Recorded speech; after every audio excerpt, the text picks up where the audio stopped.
ہم کو خود فیصل اور جج نہیں بننا چاہیے.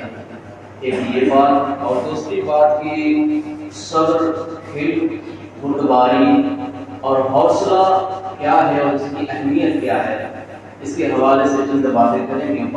باقی لگے جو انشاءاللہ آئندہ جمعہ کو پوری کی جائے. عزیزان گرامی، اگر ہم سوال کریں یا کوئی بھی سوال کرے کہ بہادر کس کو کہتے ہیں، تو شاید کہ جواب یہ آئے کہ کوئی پہلوان دوسرے پہلوان کو اکھاڑے میں دھول چٹا دے. جو دھول چٹا دے وہ پہلوان، جو پٹک دے وہ پہلوان، جو کسی کو مار گرائے وہ پہلوان ہے، وہ بہادر ہے. جبکہ مولا کائنات علی المرتضیٰ کرم اللہ تبارک و تعالی بشر کریم کے فرمان کے مطابق بہادر وہ ہے. آپ فرماتے ہیں بدلہ لینے کی قدرت ہو، طاقت ہو، بدلہ لینے کی قدرت اور طاقت ہونے کے باوجود بھی بندہ اگر معاف کر دے وہ حقیقی معنوں میں بہادر اور دلیر، وہ حقیقت میں دلیر اور بہادر ہے جو طاقت رکھنے کے باوجود بھی معاف کر دے. اب اس کی مثال ہلکی سی یوں سمجھ لیں کہ ابھی میں یہاں پہ ہوں اور 3 سال کا بچہ مجھ سے آ کر بحث کرے اور وہ مجھ کو مار دے. 3 سال کا بچہ بحث ہو، اس کے بعد وہ مجھ کو ایک تماچا لگا دے. 3 سال کا بچہ مجھ کو تماچا لگا دے. اب میں کہوں کہ جا بھائی میں نے تجھ کو معاف کیا، میں صبر کرتا ہوں تیرے اس غلطی پہ، جا میں نے درگزر کیا، میں نے تجھے معاف کیا. تو سمجھ میں آتا ہے نا، یہاں میرا پاور تھا، مجھے اختیار تھا. 3 سال کے بچے پہ میرا تو اختیار ہے، میں مار سکتا تھا، اس کو بدلہ لے سکتا تھا. لیکن 3 سال کے بچے نے مجھے مارا تو میں نے بدلہ نہیں لیا، اسے معاف کر دیا. حقیقی معنوں میں یہ صبر ہے اور حقیقی معنوں میں یہ معاف کرنا ہے. لیکن اس کے برعکس اگر ہوتا، وہ 3 سال کا بچہ، 3 سال کے بچے کو اگر میں مارتا، 3 سال کے بچے کو میں مارتا، اب پھر وہ بچہ اگر کہتا ٹھیک ہے جاؤ یا قاضی میں نے تمہیں معاف کر دیا، میں تم سے بدلہ نہیں لوں گا، تو یہ پھر سمجھنے والی بات ہے نا کہ وہ معاف کرنے کے علاوہ کوئی راستہ بھی نہیں ہے. وہ 3 سال کا بچہ اپنے سے زیادہ بڑی عمر والے سے بدلہ لینے کی قدرت نہیں رکھتا. تو جو بدلہ لینے کی قدرت نہ رکھے اور صبر کرے اور کہے کہ میں صبر کر رہا ہوں اور میں تجھے معاف کر رہا ہوں، تو حقیقی معنوں میں وہ صبر کرنا نہیں ہوا، بلکہ صبر کرنا اور حقیقی دلیری وہ ہے کہ بدلہ لینے کی قدرت ہونے کے باوجود بھی معاف کر دیا. بدلہ لینے کی قوت کے باوجود معاف کرنا، یہ دلیری ہے، یہ صبر ہے. عزیزان گرامی، اور یہ معاملہ ہوتا ہے ہمارے درمیان، اگر کوئی آ کر ہمارے کان میں کوئی بات کہتے، وہ فلاں نے جو ہے نا ایک لڑکی کو بھگا کر شادی کر لیا ہے، تو ہمارا معاملہ کیا ہوتا ہے، بس اتنے پہ اتفاق نہیں کرتے بلکہ ہم اس میں اور مسالہ لگانے لگتے ہیں. ارے ہاں کوئی بات نہیں، بلکہ خود ہی بھی بھگا سکتا ہے، اتنا بات کمی نہ. ہمارا معاملہ ہوتا ہے اس میں اور مسالہ لگانے لگتے ہیں. عزیزان گرامی، صرف سنی سنائی بات پہ ہم کو فیصل اور جج نہیں بننا چاہیے. اگر وہاں تک رسائی ہو اور پہنچ ہو، اتھارٹی ہوتی نہیں تو تحقیق کریں. بارہا ایسا ہوتا ہے، بارہا ایسا ہوتا ہے جو ہم دیکھتے ہیں وہ حقیقت نہیں ہوتا، اس کے اندر کچھ اور ہی حقیقت ہوتی ہے. ایک مثال کے طور پر آپ کو بات کو بتاؤں کہ اگر صرف ہم سنی سنائی بات پہ فیصلہ کر لیں اور جو سنے اسی کو ہم آنکھ بند کر کے یقین کر لیں، کبھی کبھی عزیزان گرامی صرف سنی سنائی بات پہ فیصلہ کر لینا کسی کی جان جانے کا ذریعہ بن جاتا ہے، کسی کی جان چلی جانے کا ذریعہ بن جاتا ہے. صرف سنی سنائی بات پہ فیصلہ کرنے سے آپ کہیں گے کیسے؟ ایک جگہ میں امامت کرا رہا تھا، وہاں سے بیٹھا تو ایک دوسرے صاحب وہاں پہ گئی امامت کے لیے. اب وہاں امامت کے لیے جب وہ حافظ صاحب گئے تو ایک دفعہ ایسا ہوا، اس میں ایک بچی تھی جو پڑھنے میں بہت زیادہ کچی تھی. تو حافظ صاحب نے اس کا ہاتھ پکڑ لیا اور کہا کہ آج جب تک تو سبق نہیں سنائے گی تجھے چھٹی نہیں دی جائے گی. باقی بچوں کو جنہوں نے سنا دیا تھا حافظ صاحب نے چھٹی دے دی، لیکن وہ جو لڑکی تھی اس کو حافظ صاحب نے پکڑ کے رکھا تھا کہ جب تک تو سبق نہیں سنائے گی آج تیری چھٹی نہیں ہوگی. لیکن اس نے جو ہے ہاتھ مروڑ کر وغیرہ وغیرہ پوری طاقت لگا کے حافظ جی سے اپنا ہاتھ چھڑا کر چپل ہاتھ میں اٹھا کر ہی دوڑی دوڑی اپنے گھر بھاگ گئی. اچھا، جب جیسے ہی وہ اپنے گھر بھاگی تو گھر والوں نے پوچھا یہ کیوں بات ہے؟ کیوں رو رہی ہو؟ آخر یہ دوڑتی دوڑتی کیوں آگے ہاتھ میں چپل لے کر آگے پارا بھی لے کر نہیں آئے؟ کیا وجہ تھی؟ کیا ہوا تمہارے ساتھ؟ تو اس نے بس کی طرح کہا کہ حافظ صاحب نے مجھے اکیلے میں پکڑ لیا، مجھ کو آنے نہیں دے رہے تھے. صرف اتنا کہا کہ حافظ صاحب نے میرا ہاتھ پکڑ لیا تھا اکیلے میں اور مجھ کو گھر آنے نہیں دے رہے تھے. کہہ رہے تھے سب کی چھٹی ہو جائے گی، تیری چھٹی نہیں دوں گا.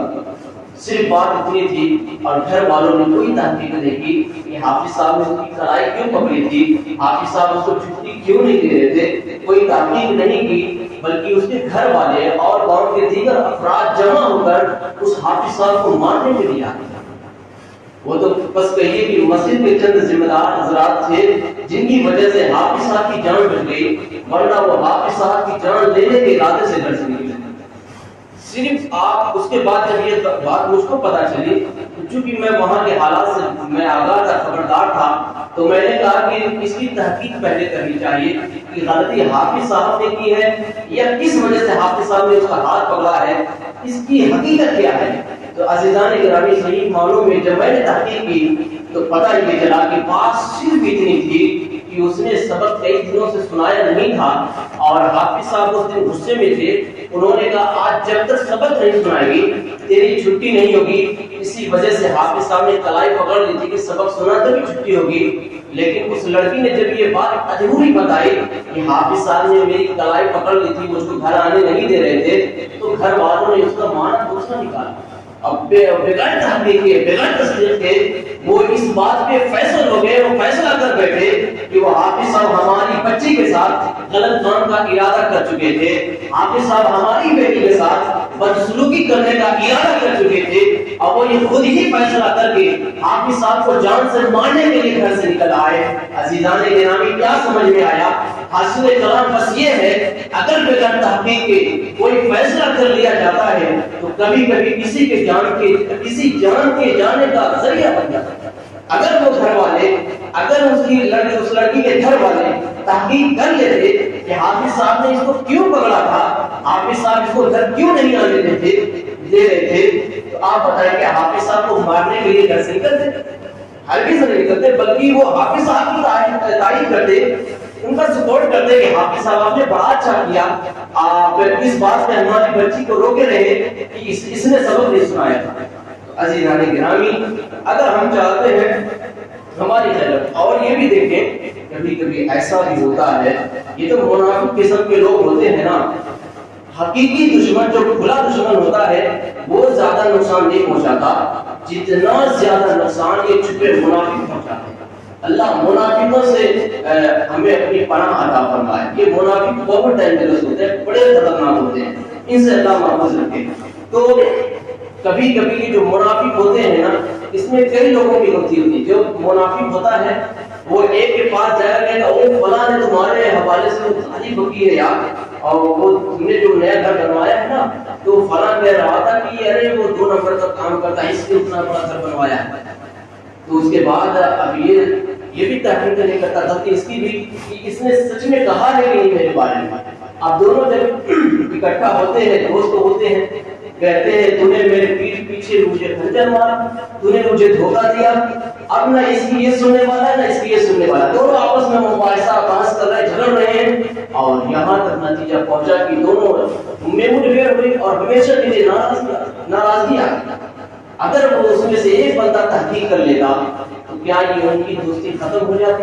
ہرگز نہیں ہوتی. عزیزان گرامی آج کی تاریخ میں بھی اگر ہم سے کوئی بات کہی جائے، اگر کوئی خبر سوشل میڈیا کے ذریعے ہم کو ملے تو جھٹ سے فیصلہ نہیں کریں، بلکہ اگر رسائی ہو تو اس کی تحقیق کریں، اس کی تصدیق کریں. اور عزیزان گرامی تصدیق ہو جائے، اگر فرض کر لیں کسی احباب کے حوالے سے یہ خبر پتہ چل گئی کہ وہ شراب پیتا ہے، تو اب اس کا مطلب یہ نہیں کہ اس کے فوٹو کے ساتھ سوشل میڈیا پہ ہم پوسٹ وائرل کریں کہ یہ میں نے تحقیق کر لی ہے یہ شراب پیتا ہے. ایسا نہیں کرنا ہے. عزیزان گرامی سیدنا تاریخ السلطنت مخدوم میں اشرف جہاں کے سمنانی رضی اللہ تعالیٰ نے ایک دفعہ ایک گاؤں میں آپ نماز پڑھنے کے لیے گئے. ایک گاؤں میں تھے، جب وہاں نماز پڑھنے کے لیے خیال ہے کہ نماز آپ پڑھ چکے تھے، تو جو امام صاحب تھے ان کے حوالے سے گاؤں کے لوگوں نے کہا اے مخدوم پاک، وہ جو امام صاحب ہے نا وہ شراب پیتے ہیں. امام صاحب کے حوالے سے مخدوم پاک سے گاؤں والے لوگ شکایت کر رہے ہیں کہ وہ شراب پیتے ہیں. اب وہ مخدوم پاک کیا کہہ رہے ہیں؟ یہ نہیں کہہ رہے ہیں ارے یار کیوں نہیں پہلے بتایا، میں اس کے پیچھے پڑتا ہی نہیں، اللہ اکبر اتنا بڑا گنہگار ہے کہ اس نے پیچھے نماز پڑھ لیا. نہیں، جب مخدوم پاک سے گاؤں والوں نے کہا کہ ہمارے گاؤں کا امام یہ شراب پیتا ہے، تو مخدوم پاک نے کہا نہیں پیتا ہوگا، غلط فہمی ہو گئی ہوگی. تو اس کے بعد پھر گاؤں والے نے کہا نہیں کہ روز پیتا ہے، ہم نے اپنی آنکھوں سے دیکھا ہے. تو پھر مخدوم پاک نے فرمایا ہو سکتا ہے اس نے کبھی بھول کر پی لیا ہو. آپ ٹال رہے ہیں ان کی باتوں کو، لیکن وہ بار بار کہہ رہے ہیں نہیں مخدوم پاک یہ روزانہ پی رہا ہے. آپ انکار کرتے جا رہے ہیں، آپ یہ کہتے جا رہے ہیں ہو سکتا ہے اس نے زندگی میں بھولے سے ایک دفعہ پی لیا ہو سکتا ہے کسی نے مجبور کر کے پلا دیا ہو، لیکن وہ شراب نہیں پیتا ہوگا. ہو سکتا ہے اس نے اس شراب کے بوتل میں ہو سکتا ہے کچھ اور شے رہی ہو، لیکن یہ آپ اس کے عیب پہ پردہ ڈال رہے ہیں. لیکن گاؤں والے بار بار کہہ رہے ہیں نہیں مخدوم پاک ہمارے گاؤں کا امام شراب پیتا ہے. اور جب یہ خبر اس مسجد کے امام کو پتہ چلی اور حقیقی معنوں میں وہ امام صاحب شراب پی رہے تھے، وہ شراب کے عادی تھے، لیکن جب ان کو یہ خبر پتہ چلی کہ میرے حوالے سے میرے عیب کو مخدوم پاک کی بارگاہ میں میرے گاؤں والے کھول رہے تھے کہ مخدوم پاک میرے امام صاحب، گاؤں والے کہہ رہے تھے کہ اے مخدوم پاک ہمارے مسجد کے امام صاحب شراب پیتے ہیں. تو جب یہ امام صاحب نے سنا کہ مخدوم پاک میرے عیب کو سن کر اس کی پردہ پوشی کر رہے تھے، میرے عیب کو ڈھانک رہے تھے، تو وہ فوراً امام صاحب مخدوم پاک کی بارگاہ میں آتے ہیں اور کہتے ہیں اے مرشد کریم، اے مخدوم پاک یقیناً میں شراب روزانہ پیتا تھا، یقیناً میں شراب کا عادی ہو چکا تھا، لیکن آپ میری اس عیب پہ پردہ ڈال رہے تھے. میں اس آپ کے عمل کی بنا پر آج سچی آپ کے ہاتھ میں توبہ کرتا ہوں، انشاءاللہ روح تو نکل جائے گی بدن سے، لیکن آج کے بعد اپنے جسم کے اندر شراب کا ایک قطرہ بھی داخل نہیں ہونے دیں. اگر ہم کسی کے عیب کو جان بھی لیں، اگر ہم بھی اس کے عیب کی پردہ پوشی کریں، اس کے عیب کو ڈھانکیں، تو عزیزان گرامی یاد رکھیں اللہ رب العزت ہمارے عیبوں کو ڈھانکے گا. جو دنیا میں کسی مسلمان کی پردہ پوشی کرے گا، قیامت کے میدان میں اللہ رب العزت اس کے عیبوں کو چھپا لے گا. عزیزان گرامی تو کسی بھی بات پہ ہم کو بغیر تحقیق کے ایکشن نہیں لینا چاہیے، فیصلہ نہیں کرنا چاہیے بغیر تصدیق اور تحقیق کے. اور تحقیق ہو جائے تو اگر رسائی ہو، اگر اختیار ہو، اگر پہنچ ہو، تو دبے لفظوں میں محبت کے انداز میں اپنے اس بھائی کی اصلاح کریں. اور اگر اصلاح کرنے کی قدرت نہیں، طاقت نہیں، تو خاموشی اختیار کریں، ان کی عیبوں کو اچھالیں نہیں. ورنہ ہوگا یہ دنیا میں اگر ہم نے کسی کے عیبوں کو اچھالا، اللہ نہ کرے قیامت کے میدان میں اگر ہمارے عیبوں سے پردے اٹھا دیے گئے کیا ہوگا؟ ہم کتنے پارسا ہیں، کتنے متقی ہیں، کتنے پرہیزگار ہیں. ہر انسان، میں اپنے آپ کو، آپ اپنے آپ کو بخوبی جانتے ہیں، میں آپ کے بارے میں نہیں جانتا، آپ میرے بارے میں نہیں جانتے، لیکن ہر انسان اپنی حقیقت کو بہت اچھے طریقے سے جانتا ہے کہ وہ واقعی میں کمینہ ہے یا نگینہ ہے. ہر انسان اپنی زندگی سے بخوبی واقف ہے. عزیزان گرامی اس کے بعد دیکھیں بات دوسری آتی ہے کہ ہم کو صبر سے کام لینا چاہیے. کوئی اگر ہم کام شروع کرتے ہیں تو ہم سوچتے ہیں وہ جھٹ سے ہو جائے، اور بارہا ایسا ہوتا ہے کہ ہم جلدی سے جو فیصلہ کر لیتے ہیں زندگی بھر ہم کو پچھتانا پڑتا ہے. اور حدیث پاک کا مفہوم بھی ہے کہ جلد بازی ہے شیطان کی طرف سے. تو جلد بازی کبھی نہ کریں، کوئی بھی کام سوچ سمجھ کر وقت دے کر کریں. دیکھیں ایک واقعہ بتا کے بات کو ختم کرتے ہیں. آقا جان علیہ السلام آپ گئے حرم شریف میں، اور وہاں عثمان بن طلحہ نامی ایک شخص تھے، ان کے پاس کعبہ شریف کے دروازے کی چابی رہتی تھی. تو آقا علیہ السلام عثمان بن طلحہ کے پاس گئے اور آقا نے فرمایا اے عثمان ذرا کعبے کی وہ چابی دے دو، میں کعبے کو اندر سے دیکھنا چاہتا ہوں. اس کے بعد عثمان بن طلحہ نے کہا ساری دنیا کو، سارے لوگوں کو کعبہ شریف کی چابی تو دی جا سکتی ہے لیکن آپ کو نہیں دوں گا. اب ذرا تصور کریں نبی آخر الزمان جن کے صدقے میں کعبہ کی عظمت ہم نے پہچانا، جن کے صدقے میں ایک خدا کی خدایت کا شعور ہمیں عطا ہوا، جس کے صدقے میں ہمیں وحدانیت کا پیغام ملا، جس کے صدقے میں ہم ایک خدا کی عبادت کرنے والے بن گئے، اس رسول معظم سے کہا جا رہا سارے لوگوں کو تو کعبے کی چابی دی جائے گی لیکن آپ کو نہیں دی جائے گی. ہونا تو یہ چاہیے تھا آقا ابو بکر صدیق سے کہتے اس کو قتل کر دو, عمر فاروق اعظم سے کہتے اس کو قتل کر دو, اس نے مجھے چابی دینے سے انکار کیا. لیکن عزیزان گرامی ایسا کچھ بھی نہیں ہوا, بلکہ جب اس نے عثمان بن طلحہ نے یہ کہا سارے لوگوں کو چابی دی جائے گی, آپ کو چابی نہیں دی جائے گی, تو آقا علیہ السلام مسکرا کر فرماتے ہیں اے عثمان وہ وقت بھی آئے گا کہ وہ وقت بھی آئے گا جب یہ چابی میرے ہاتھ میں ہوگی اور اس وقت میں جس کو چاہوں گا یہ چابی دوں گا. اب یاد رکھیں یہ بات نبی آخر زمان علیہ السلام کی زبان اقدس سے نکلی, وہ وقت آئے گا کہ یہ چابی میرے ہاتھ میں ہوگی اور میں جسے چاہوں گا یہ چابی اسے دوں گا.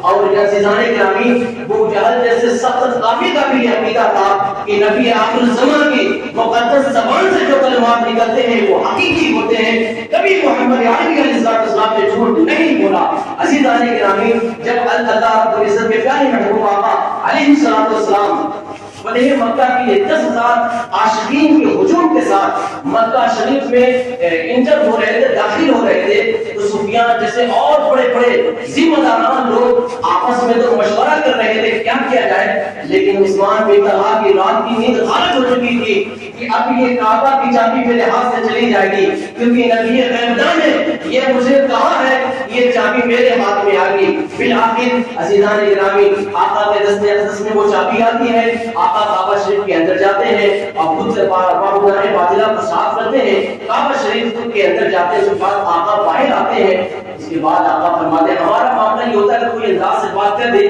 اور وہ صحیح ہو جائے تو زندگی بھر کہتے ہیں ارے یہ بات میں نے کہی تھی نہیں کی تھی, 2014 میں نے کہا تھا کہ تمہارا بیٹا یہ ہو جائے گا, دیکھو آج ہو گیا, پورا چرچا کرتے ہیں. عزیزان گرامی بہت سال پہلے آقا نے فرمایا تھا کل یہ چابی میرے ہاتھ میں ہوگی اور میں جسے چاہوں گا یہ چابی اسے دوں گا. تو عثمان بن طلحہ کو آقا نے طلب فرمایا کہاں عثمان بن طلحہ حاضر کیا جائے. اب عثمان بن طلحہ حضور کی بارگاہ میں آ رہے ہیں, اب قدموں میں لڑکھڑاہٹ ہے, دل میں خوف ہے کہ اب نہ جانے میرے ساتھ کیسا معاملہ ہوگا, نہ جانے میرے ساتھ کیسا رویہ اختیار کیا جائے گا. لیکن عزیزان گرامی جب عثمان بن طلحہ حضور کے پاس آئے تو آقا علیہ السلام نے فرمایا اے طلحہ میرا یہ وعدہ تھا کہ میں یہ چابی میں جسے چاہوں گا اسے دوں گا. اے عثمان لے یہ چابی میں تجھے دیتا ہوں. عزیزان گرامی عثمان بن طلحہ کا یہ بیان ہے کہ جب وہ چابی میرے پاس آ رہی تھی تو وہ صرف چابی میرے پاس نہیں آ رہی تھی بلکہ حقیقی معنوں میں اسلام میری طرف آ رہا تھا. اور جیسے ہی ان کے ہاتھ میں کعبہ شریف کی چابی پہنچی ہے انہوں نے کلمہ طیبہ پڑھ کر ہمیشہ کے لیے مذہب اسلام میں شامل ہو گئے. تو ہم کو ہمیشہ ہر معاملے میں دیر اختیار کرنی چاہیے, جلد بازی نہیں کرنی چاہیے. جلد بازی میں بڑا نقصان ہوتا ہے. اور اخیر یہ بہت ہی قیمتی پیغام